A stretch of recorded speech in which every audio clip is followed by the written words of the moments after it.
Hey guys, I'm going on vacation and I have some medication that needed to stay cold. They're little vials. What I did was I did a bunch of research on Amazon, saw a bunch of them that were like, had 2 packs and then they wouldn't fit the vial. And I'm just like, what? I don't need that kind. What I did was I found this one here. We're gonna go ahead and open it up.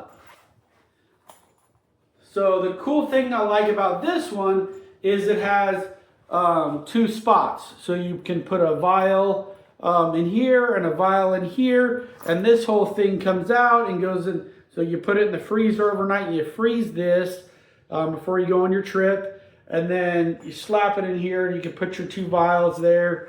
You can also put some needles down in here or whatever you want down in there. Maybe your medication prescription or something like that. This is double lined here, so you can see how it's double lined. So it's gonna keep this ice pack cold for the whole trip.